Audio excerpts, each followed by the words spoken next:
Dan saya yakin Anda udah terbang sampai ke surga.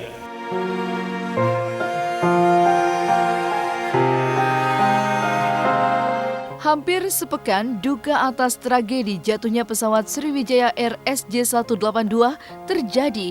Namun, duka dan air mata masih menyelimuti hati keluarga penumpang pesawat SJ182 itu.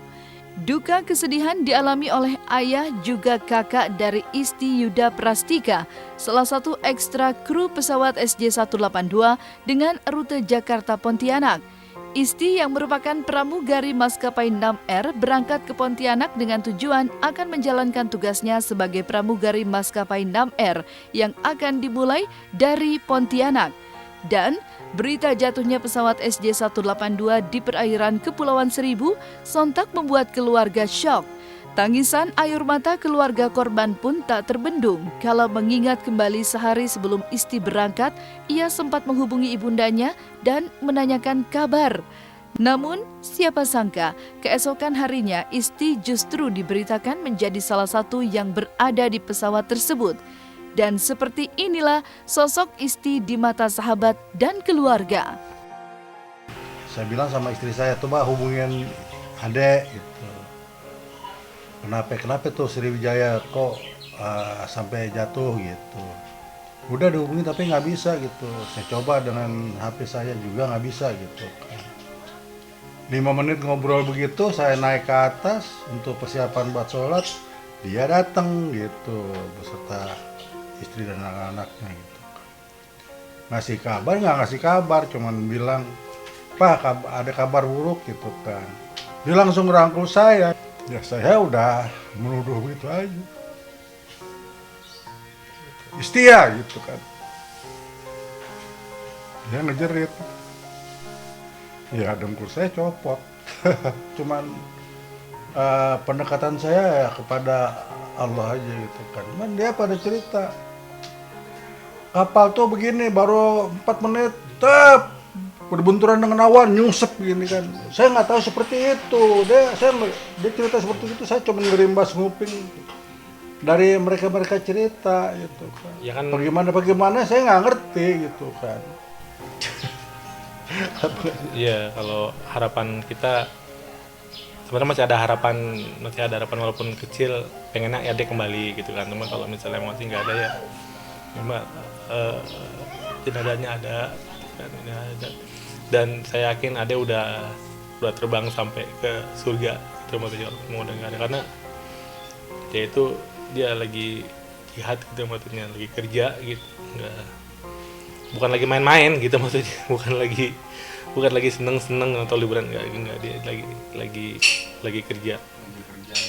Terakhir komunikasi itu ya hari Jumat, dia telepon ke mama saya, ke ibu saya, ya biasalah masalah nanya-nanya kabar seperti itu aja sih gitu. Nggak ada berita-berita atau firasat yang aneh-aneh, nggak ada.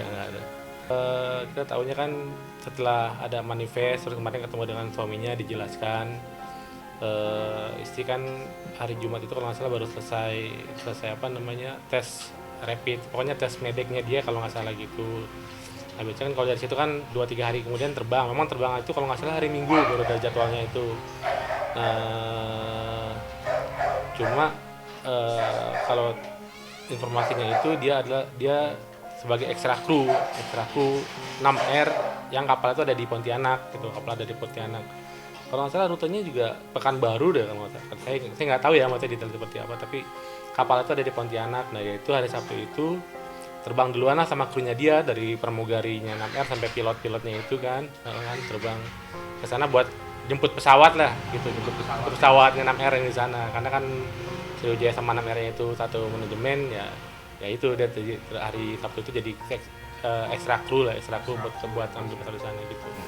Perihal data-datanya istri, jadi kita kan sedih itu kan kita men-scan ulang di pikiran kita, oh adek kayak gini tangannya seperti ini gitu kan. Di antara keluarga kan yang identik istri itu kan saya yang paling mirip, itu matanya kayak mau hidungnya gitu kan. Emaknya nanya gitu kan, adek nggak takut itu pesawat itu kan. Ya takut sih ada aja gitu kan. Tapi karena udah ya puluhan, udah lama banget 10 tahun lebih gitu kan. Ya akhirnya terbiasa dengan itu gitu kan. Saya pun ya maaf ya doa sih jalan aja gitu kan. Mudah-mudahan ya berkah selamat lah, tidak ada suatu hal apapun gitu.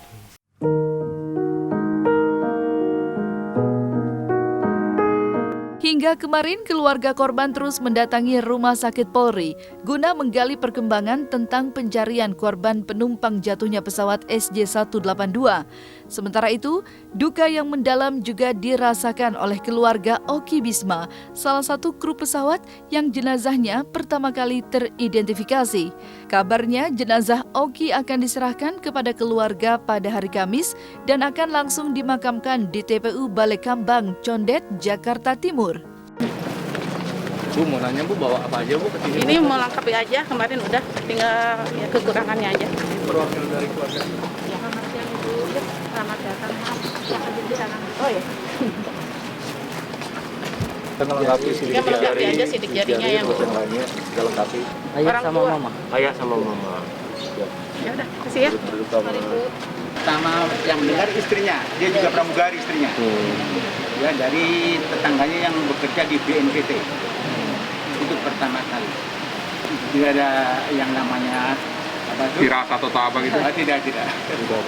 Baik, endingnya baik. Doakan saja mudah-mudahan sahid ya. Secara dalil mati di laut itu sahid. Ya. Oke. Awalnya pas kejadian itu kita cuek karena kebiasaan almarhum pakai maskapai yang lain. Cuman pas malam kita dapet dari call center call center Sriwijaya, jadi baru kita yakin. Dan ketika kita dapat manifest ya sudah ada semua di keluarga saya. Bu Rajana itu lagi kemoterapinya di Bandung dan pekan depan itu kemo terakhir kankernya. Dia pulang, memang udah kita tahan untuk nggak usah pulang gitu. Ternyata pengen pulang, nggak pulang lah. Dan kejadian. Semoga penyebabnya cepat ketahuan, terus kita ambil hikmahnya aja dari kejadian ini. Semoga semua penerbangan di Indonesia lebih baik dan safety flight-nya juga lebih baik. Sementara itu, pasca ditemukan black box pesawat Sriwijaya Air SJ182 yang jatuh di perairan Kepulauan Seribu, tim DVI Polri menerima 112 sampel DNA, 137 kantong jenazah, serta 35 kantong properti. Selain itu, tim DVI Polri juga berhasil mengidentifikasi 2 korban penumpang pesawat SJ182 setelah melakukan rekonsiliasi terhadap data antemortem dan postmortem. Pada sore hari ini sampai jam 17, tim DVI telah menerima sampel DNA belum ada perubahan dari pagi, yaitu sebanyak 112. Demikian juga kantong jenazah 137 dan juga kantong properti sebanyak 35. Dan tim telah melakukan rekonsiliasi terhadap data antemortem dan data postmortem. Dan teridentifikasi ada 2 korban pada sore hari ini, yaitu pertama atas nama Indah Halimah Putri, lalu yang kedua atas nama Agus Minarni. Ini dapat teridentifikasi melalui sidik jari. Nomor labelnya 0027 dari sidik jari jempol kiri. Di jari jempol kiri dari jenazah korban kita temukan Ini dan udah kita cari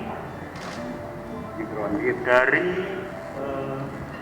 sidik jari, kita bandingkan, kita cari dengan sidik jari IKTP, ternyata jempol kiri ada kesesuaian identik 12 titik 12 titik ini menurut kami ini sudah tidak bisa terbantahkan. Nomor manifest 24 karena kemudian tempat lahir Sungai Pinang, tanggal lahir 01/10/1994, jenis kelamin perempuan, agama Islam, alamat Dusun 4 RT 7, Desa Kelurahan Sungai Pinang 2, Kecamatan Sungai Pinang, Provinsi Sumatera Selatan. Kode pos 30661, pekerjaan pelajar atau mahasiswa, status perkawinan belum kawin. Per label 0021C. Kita mendapatkan daya angkat mestinya tidak sidik jari dari korban, jari jempol kanan. Setelah kita bandingkan dengan sidik jari yang ada di IKTP, jempol kanan tersebut identik 12 titik persamaan. 12 titik persamaan atas nama Agus Minarni. komponen mesin misalnya. Nomor manifest 52. Tempat lahir Mempawah, tanggal lahir 01/08/1973, jenis kelamin perempuan, agama Islam, alamat Dusun Sukadamai, RT 5 RW 2, Kecamatan Mempawah, Hilir, Provinsi Kalimantan Barat. Kode pos 78951, pekerjaan pegawai negeri sipil atau PNS, status pernikahan. Kenapa ada 111 sampel DNA yang sudah ada kok sampai sekarang belum ada yang teridentifikasi ya. Jadi perlu saya jelaskan bahwa seperti kita ketahui, operasi DVI ini untuk menentukan seseorang teridentifikasi atau tidak berdasarkan data antemortem dan data postmortem. Kemudian data antemortemnya ini sendiri untuk teridentifikasi kita nanti harus ada data, yaitu ada data primer dan data sekunder. Data primer salah satunya adalah sidik jari, DNA, dan rekam gigi atau dental record.